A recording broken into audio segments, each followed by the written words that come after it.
하나님께서 우리에게 오늘 주신 말씀은 누가복음 5장 1절부터 11절 말씀까지를 보겠습니다. 여러분들이 가지고 계신 성경책 95쪽에 있습니다. 하나님의 말씀은 누가복음 5장 1절부터 11절 말씀입니다. 누가복음 5장 1절부터 11절 말씀을 찾으신 줄 알아서 제가 봉독하겠습니다.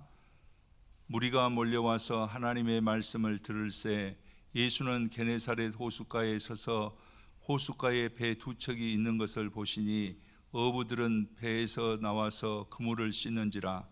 예수께서 한 배에 오르시니 그 배는 시몬의 배라. 육지에서 조금 떼기를 청하시고 앉으사 배에서 무리를 가르치시더니 말씀을 마치시고 시몬에게 이르시되 깊은 데로 가서 그물을 내려 고기를 잡으라.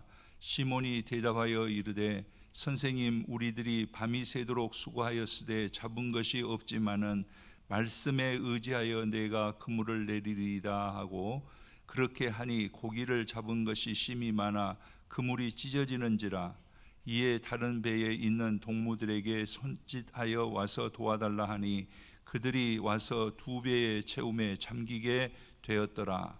시몬 베드로가 이를 보고 예수의 무릎 앞에 엎드려 이르되 주여, 나를 떠나소서, 나는 죄인이로소이다 하니, 이는 자기 및 자기와 함께 있는 모든 사람이 고기 잡힌 것으로 말미암아 놀라고 세베대의 아들들로서 시몬의 동업자인 야고보와 요한도 놀랐음이라.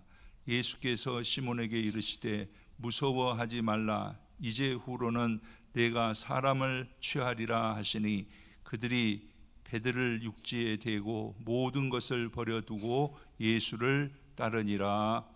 아멘. 할렐루야.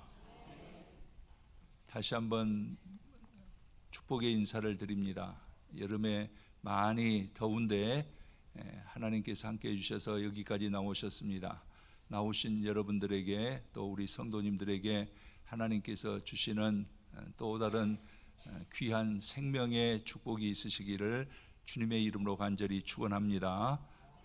언제나 강건하시기를 바랍니다. 우리 서로 옆에 분하고 함께 인사 한번 하겠습니다. 주의 이름으로 축복합니다. 같이 예배드리게 돼서 반갑습니다. 감사합니다. 앞뒤로도 해주시고요. 감사합니다. 이번 휴가 중에 한 부부를 만났습니다. 저는 어디 가서 목사인 것을 잘 드러내지 않습니다. 아마도 제가 자유스럽기 위해서도 그렇거니와 또 다른 사람들에게 부담을 좀 주지 않기 위해서도 여러 가지 이유로 목사다 이런 것을 표를 잘 안 합니다. 그런데 그 부부가 저한테 와서 남편 되는 분이 그렇게 말을 합니다. 우리 아내 좀 천국 가게 해주세요 그러더라고요. 아마 제가 식사 시간에 기도를 열심히 하고 식사를 하는 것을 보아서 그런지, 또 어떻게 알았는지, 끝내 제가 목사인지 아는지 모르는지는 모르지만은 자기 아내를 그렇게 부탁하더라고요. 그러면서 하는 말이, 나는 죄가 많아서 못 갈 것 같다, 그런 말을 했어요. 그래서 답을 줘야 되는데 제가 할 수 있는 것은 뭐냐, 우리는 다 같은 죄인이다, 크고 적은 것을 떠나서. 그 다음에 할 수 있는 말은 뭐냐면 예수를 알면 된다, 예수를 믿으면 된다라는 것에 더 이상 해줄 말은 없었습니다. 예수님은 신비한 분입니다. 하나님께서 보내신 하나님의 아들이십니다. 그러기에 예수를 만나면은 죄인이 새 사람으로 되고 또 낡은 인생이 새 인생으로 변화됩니다. 그분들은 같이 이렇게 움직이다 보니까 굉장히 어떻게 보면 성실하고 굉장히 친밀한 분이었는데도 남편은 자기는 죄인이니까 포기하고 아내라도 천국에 가게 해달라라는 것을 볼 때에 예수 그리스도가 필요한 사람이구나라는 생각을 하게 되었습니다. 예수님을 만나면 새 사람이 되기에 오늘 또 우리는 그 변화를 기대하면서 예수를 만나고 예수를 믿는 것입니다. 이것을 경험했던 사도 바울은 고린도 후서 5장 17절에서 이렇게 우리들에게 말해주고 있습니다. 함께 한번 볼까요? 그런즉 누구든지 그리스도 안에 있으면 새로운 피조물이라 이전 것은 지나갔으니 보라 새 것이 되었도다 라고 말하고 있습니다. 사실 기독교 역사상 수많은 사람들이 예수를 만나서 새롭게 됐습니다. 인생의 문제를 해결 안 받고 하늘 길을 경험하게 됩니다. 오늘 본문은 예수님께서 제자들을 부르시는 기록의 현장입니다. 현장의 기록입니다.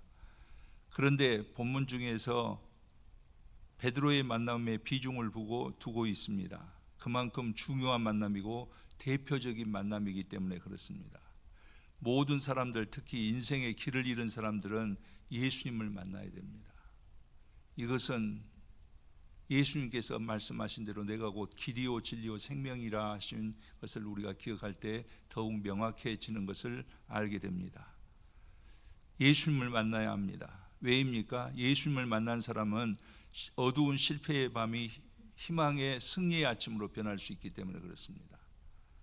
또 외로운 밤이 신비의 아침으로 빈 배가 만선으로 채워지기 때문에 그렇습니다. 우리는 많은 만남 속에서 살고 있습니다.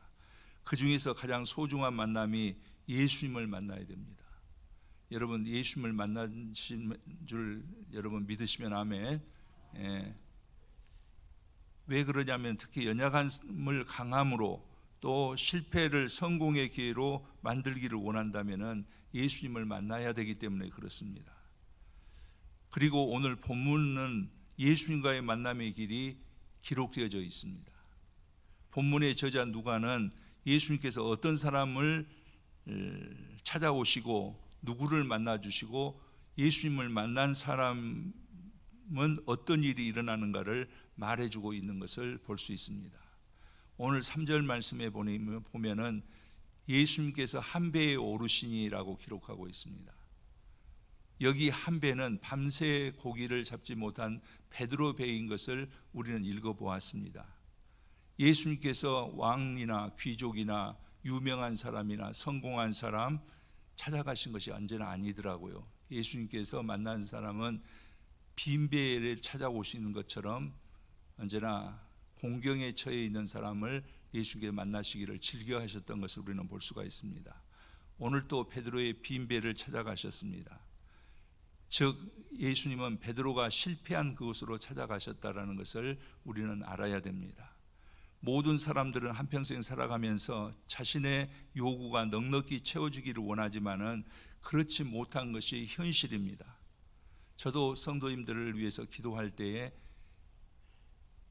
잘 되고 흥왕하고 이런 분들의 기도는 더 절실하지 않더라고요.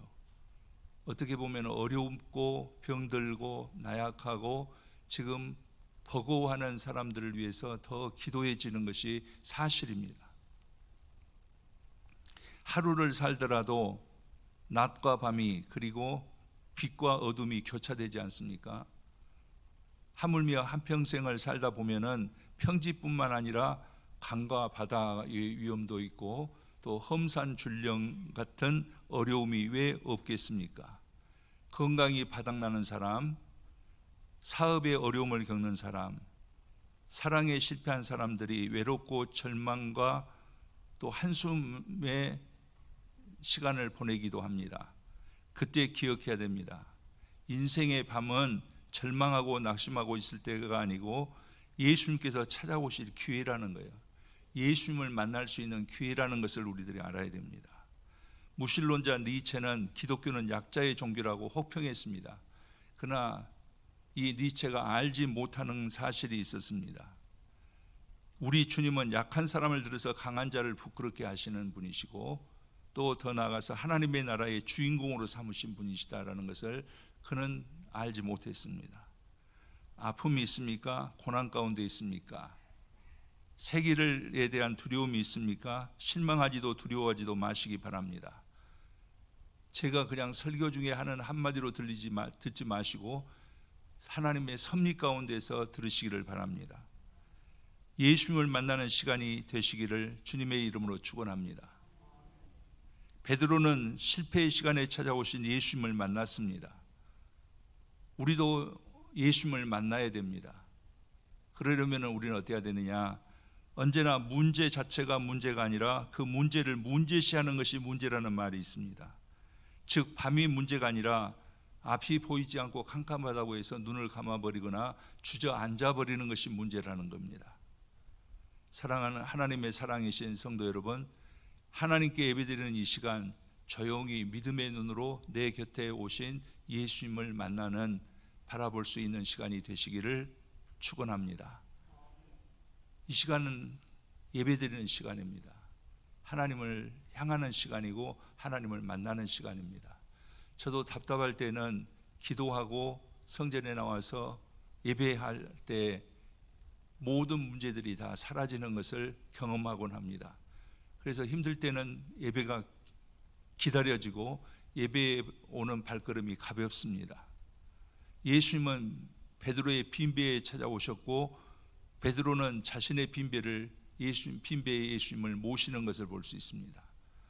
그때 새 역사가 일어나고 경험해 보지 못했던 신비로운 기적을 체험하게 되는 겁니다.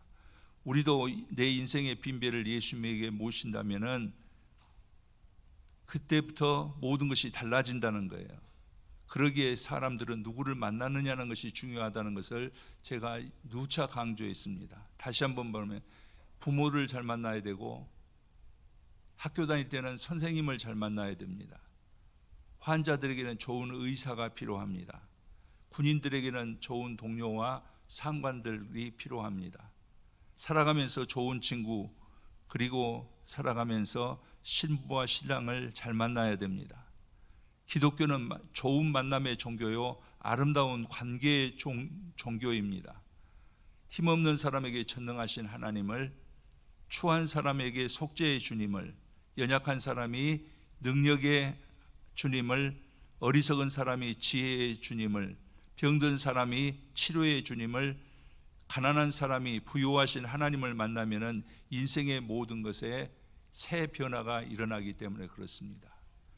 오늘 또 사랑하는 성도님들, 하나님을 만나는 귀한 시간이 되시기를 다시 한번 간절히 축원합니다.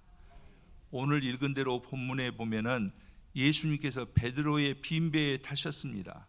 여기에 한 가지 의문점이 있습니다. 갈릴리 바다의 빈배가 한두 척이 아니었을 텐데 왜 베드로의 배에 찾아가셨느냐는 것입니다.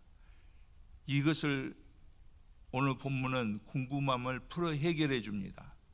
첫 번째가 뭐냐? 왜 베드로의 배를 예수님께 찾아갔냐면 베드로의 끈기를 볼 수가 있습니다. 오늘 5절 말씀을 한번 보겠습니다. 함께 보겠습니다. 시몬이 대답하여 이르되 선생님, 우리들이 밤이 새도록 수고하였으되 잡은 것이 없지만은 말씀에 의지하여 내가 그물을 내리리다 하고 그대로 띄워주시기 바랍니다. 여기 보니까 우리가 밤이 새도록이라는 말을 볼 수가 있습니다. 저는 여기에 예수님과의 접촉점이 있다고 생각합니다. 베드로의 끈기입니다. 베드로는 끈기와 열심이 있는 사람이었습니다. 고기가 잘 잡힐 때라면 밤을 새워도 재미가 있지만은 그물을 던지고 또 던져도 피레미 새끼 한 마리 잡지 못할 날에는 밤을 새운다는 것은 결코 쉬운 일이 아닙니다. 그럼에도 불구하고 베드로는 끝까지 아침까지 수고하고 있었던 끈기 있는 사람이었습니다. 우리에게도 마찬가지입니다. 베드로에게 이 끈기가 있었기에 예수님께서는 베드로를 보셨고 예수님께서 베드로를 찾아가신 첫 번째 이유가 된 것입니다. 현대인들은 끈기가 없어요. 꾸준히 끝까지 하나님을 믿고 끝까지 하나님의 은혜를 사모하는 그 끈기가 우리 성도님들 안에 있으시기를 바랍니다. 믿음에는 더욱더 그래야 되기 때문에 그렇습니다. 야곱의 끈기 있는 기도를 통해서, 한나의 끈기 있는 그 기도를 통해서, 모세의 그 40년의 끈기 있는 인도를 하나님 앞에 맡기고 따라가는 것들을 통해서, 모든 일을 통해서 보면은 기도도 끈기 있는 사람들의 몫이고 신앙의 승리도 기도하는 사람들의 끈기에 매여 있었던 것도 우리가 알게 됩니다. 삶에도 믿음에도 끈기가 필요합니다. 오늘 또 예수님은 예수님을 사모하며 만나고야 말겠다는 결단과 끈기가 있는 사람들을 찾아오신 줄 믿습니다. 우리 그 성도님들이 되시기를 간절히 바랍니다. 두 번째, 예수님께서 베드로를 찾아가신 이유는 베드로의 순종입니다. 다시 한번 5절 말씀을 띄워주시기 바랍니다. 거기 보니까 말씀에 의지하여 내가 그물을 내리리이다 라고 말하고 있는 것을 볼 수 있습니다. 잡은 것이 없지만은 말씀에 의지하여 내가 그물을 내리리이다. 여러분, 순종했습니다. 밤샘을 한 베드로의 그물질인 서수고였습니다. 짜증나고 피곤한 아침이었습니다. 이제 빨리 가서 쉬고 싶은 마음뿐이었습니다. 그런데 예수님이 찾아오셔서 깊은 데로 가서 그물을 내리라, 내려 고기를 잡으라 말씀하십니다. 이에 베드로는 말씀에 의지하여 내가 그물을 내리리이다 라고 말하는 것을 볼 수 있습니다. 당신이 말한 대로 내가 하겠습니다. 베드로는 선뜻 기분이 내키지 않은 상황이었을 겁니다. 그러나 선생님이 말하니까 내가 한번 그물을 내려보겠습니다 했습니다. 성경이나 역사적으로 보면은 하나님께서 쓰시는 사람은 하나님의 말씀에 내 감정과 내 뜻과 내 생각과 내 계획, 그 다음에 내 상황, 내 형편을 접어놓고 순종한 사람들의 몫이었던 것을 우리들은 신앙생활하면서 알게 됩니다. 알고 있습니다. 그리고 그때의 하나님의 권능을 보게 됩니다. 베드로의 순종에는 우리가 그동안에 제가 다른 설교를 하면서도 말씀드렸지만은 불가능한 요소들이 있습니다. 그것은 바로 뭐냐면은 시간적으로 불가능합니다. 베드로가 밤에 고기를 잡았다는 것은 갈릴리 바다는 물이 맑기 때문에 그물을 내리고 올리는 것을 고기들이 다 보고 있다 그런 말이에요. 그래서 그물 속에 들어가지를 않습니다.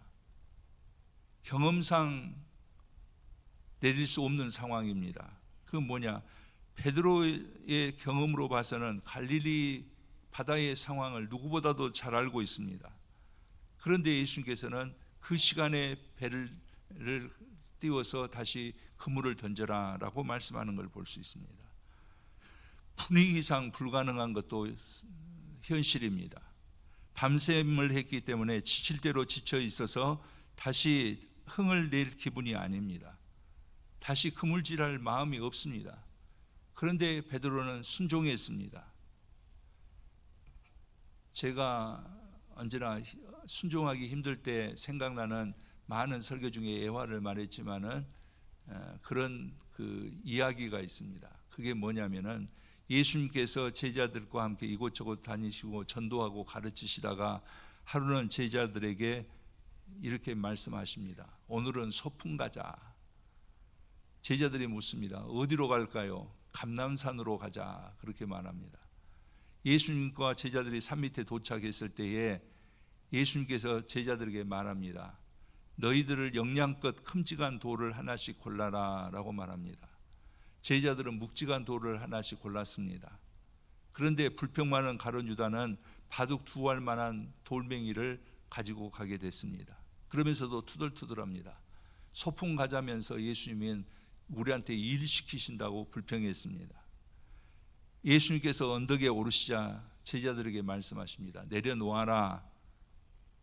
그러더니 예수님께서 손을 벌쩍 들고 축사하시고 기도하신 다음에 보니까 그 돌멩이들이 떡이 되고 빵이 되고 고기가 되고 과일이 되어서 그들의 눈앞에 있는 겁니다.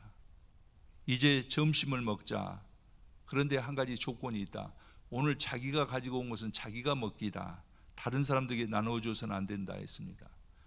다른 제자들은 맛있게 배가 부르도록 먹고 있는데 가룟 유다는 빵 두 부스러기를 손에 쥐고 있습니다. 기가 막혔습니다. 이것으로 오늘 점심을 때우려니까 그야말로 허기가 절로졌습니다.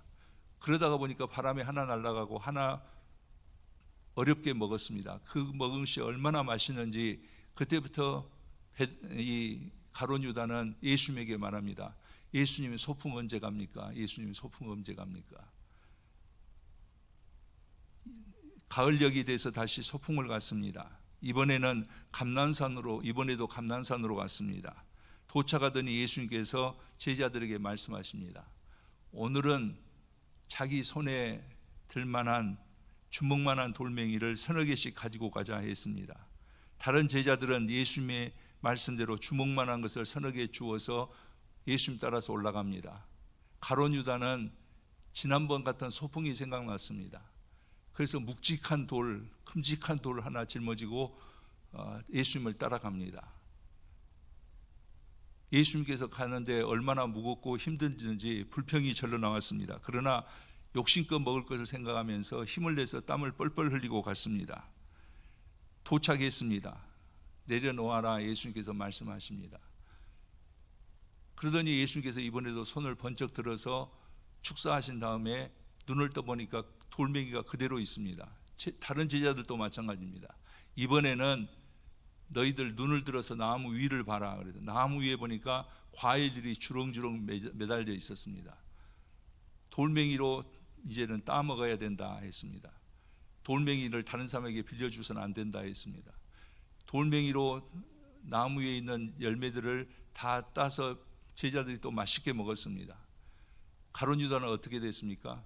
무거운 돌을 들었다 놨다 하면서 땀만 뻘뻘 흘리고 돌아왔다는 이야기입니다. 저는 오래전에 이 이야기를 알고 있었습니다. 사실인 이야기도 아닙니다. 사실 일리도 없습니다. 실제로 있었던 일도 아닌 줄 압니다만은 우리들에게 주는 교훈이 있습니다. 순종입니다. 신앙생활이라는 것은 하나님의 말씀을 가감하지 않고 그대로 순종하는 것입니다. 하나님의 말씀을 그대로 내 삶 속에 옮겨놓는 겁니다. 예수님의 말씀에 온전히 순종할 때 하나님의 영광을 볼 수 있기 때문에 그렇습니다. 믿음의 사람들의 삶은 그런 삶입니다. 때로는 내 생각, 내 경험에 모순이 되더라도 나는 하나님의 말씀을 믿는다, 말씀대로 순종한다. 큰 것을 들라면 큰 것을 들고 적은 것을 가져가자 하면 적은 것을 가져가고 가라 하면 가고 그물을 내리라 하면 내릴 때에 비로소 예수님을 만남에 그 결과가 우리들에게 주어진다, 그런 말씀입니다. 베드로는 순종의 사람이었기 때문에 예수님을 더 가까이서 만나게 되는 것을 볼 수 있습니다. 세 번째는 베드로의 변화입니다. 5절 말씀에 보면 베드로가 처음에는 선생님 말씀에 의지해서 그물을 내리리라 하는데 8절 말씀에 보면 주여 내가 죄인입니다, 나를 떠나소서라고 하는 걸 볼 수 있습니다. 호칭이 바뀌는 것을 볼 수 있습니다. 처음에는 선생님 했지만 나중에는 주여 한 것을 볼 수가 있습니다. 순종함으로 그물이 찢어지게 고기를 잡은 베드로는 다시 예수님을 바라보게 됩니다. 기적적으로 고기를 잡고 생각해 보니까 자기가 밤새도록 고기를 잡은 것도 이상하고 고기를 잡지 못한 것도 이상하고 아침에 자기 상황으로 볼 때는, 자기 경험으로 볼 때는 도저히 있을 수 없는 일이 일어나서 고기를 많이 잡는 것도 이상한 일입니다. 이때 베드로는 알았습니다. 아, 이분은 물고기까지도 다스리는 분이구나. 예수님의 능력을 보았으니 더 이상 무엇이 문제가 됐겠습니까? 그래서 베드로는 예수님을 향해서 주님 하는 것을 볼 수 있습니다. 사실 예수님은 선생님이 아닙니다. 예수님은 우리의 주님이십니다. 우리 생명의 주님이십니다. 자신이 주인 되는 사람들이 많습니다. 요즘 보면은 인문학이 많이 발달되고 그래서 그런지 몰라도 요즘은 사람들이 주인공이 된 사람들이 많습니다. 사탄을 주인으로 섬기는 사람들도 많습니다. 베드로는 예수님께서 자신의 주인 되심을 알았습니다. 성경과 성도들의 삶을 보면서 하나님을 존귀히 여기면 하나님께서 그 사람들을 존귀히 여기신다는 것을 우리는 경험하면서 살고 있습니다. 하나님을 내 삶 속에 중심에 모실 때 내 삶이 달라집니다. 그래서 우리가 하나님을 사모하는 겁니다. 우리의 모든 시간과 뜻을 하나님께 최우선순위를 둘 때 하나님께서는 우리를 뒤에 두지 않는다는 거예요. 우리가 하나님을 앞세우면 하나님께서는 우리를 더 앞세우신다, 그런 말입니다. 베드로는 예수님을 만났습니다. 그때의 생애 최고의 축복을 받았습니다. 그것이 바로 뭡니까? 만선의 기쁨입니다. 어부들이 언제나 꿈꿔왔던 것입니다. 오늘 성도님들도 예수님을 만나는 축복이 있으시기를 간절히 축원합니다. 예수님을 만나야 됩니다. 예수님을 만나서 예수님의 주님 되심을 고백할 때에 내 문제가 해결되어지는 거예요. 그것을 위해서 예수님께서 이 땅에 오시지 않았습니까? 성경에 보는 대로 각색 병자들이 나음을 입습니다. 예수님을 만나니까 귀신 들린 가나안 여인이 온전해지는 것을 볼 수 있습니다. 물에도 넘어지고 불에도 넘어지는 아들을 둔 아버지의 그 소원이 나음으로 결과되어지는 것을 볼 수 있습니다. 욕심쟁이 삭개오가 예수님을 만났을 때 그가 이스라엘의 자손으로 돌아오는 것을 볼 수 있습니다. 핍박자 바울이 예수님을 만났습니다. 그리고 변했습니다. 예수님을 만나면 인생이 이렇게 변합니다. 이제 우리 사랑하는 성도님들도 다시 정신 바짝 차리고 예수님을 따라 나서시기를 주님의 이름으로 축원합니다. 예수님께서 베드로를 앞서 행하신 것처럼 성도님들도 성도님들의 앞길을 여시고 책임져 주실 겁니다. 이것이 믿음의 세계입니다. 우리의 믿음을 생각할 때 출발도 예수님이요, 과정도 예수님이고 그 결과도 마침도 예수님입니다. 예수님을 믿고 얻은 것이 예수님이고 예수를 믿고 남은 것도 예수님이 되어야 됩니다.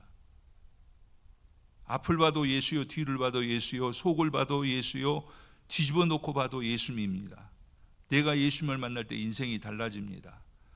내 인생에 예수님의 손길이 닿으면은 인생의 값이 달라진다는 거예요. 그 사람의 삶이 달라진다는 겁니다. 고달픈 인생이 예수님을 만나면 삶의 능력이 생긴다는 겁니다. 말씀을 정리하고자 합니다. 오늘 11절 말씀을 한번 보면서 보겠습니다. 같이 보겠습니다. 그들이 배들을 육지에 대고 모든 것을 버려두고 예수를 따르니라. 베드로는 비로소 만선의 축복의 의미를 깨달은 겁니다. 왜 하나님께서, 예수님께서 내 배를 이렇게 채우셨는가를 알게 됐다, 그런 말이에요. 주신 목적을 알아야 합니다. 우리도 예수님께서 내 병을 낫게 하셨으면 왜 예수님께서 내게 건강을 주셨는지 알아야 됩니다. 물질의 축복을 받았다면 그것을 주신 이유를 알고 지위를 받았다고 한다면 거기에 오르게 하신 목적이 있을 것을 우리는 생각해 봐야 됩니다. 그것을 깨닫고 주님을 따라 사는 것이 축복입니다. 그것이 바로 그리스도인들의 삶이다, 그런 말입니다.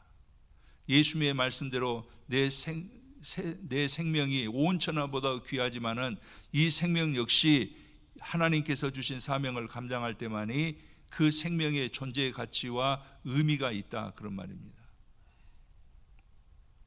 교회에 나왔으나 아직 하나님을 만나지 못하고 자기 의지대로 살아가게 되면은 자신이 꽤 괜찮은 존재로 생각을 합니다. 그런데 예수님을 만나고 전능하신 그분에게 붙들리고 나면은 그분의 사랑이 얼마나 어마어마해서 자신을 내세울 만한 엄두가 나지 않는 겁니다. 더 나아가서 예수님께서 나를 위하여 십자가에 피 흘려 주셨다는 이 사실 깨닫게 됐을 때에, 내가 하나님의 자녀라는 사실을 깨닫게 되었을 때에 삶의 값어치가 달라지는 겁니다.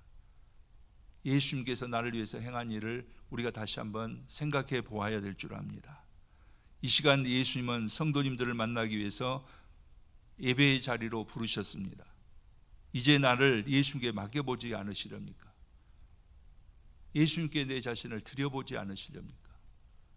베드로와 야고보와 요한은 잡았던 것을 다 남겨두고 예수를 따랐다고 그랬습니다. 베드로는 예수님의 권세 있는 부르심에 자기 자신을 기꺼이 하늘나라의 그물되게 하신 것을 계기를 결심했습니다. 예수님만이 최고의 가치이십니다. 예수님과의 만남에 문제 해결이 있습니다.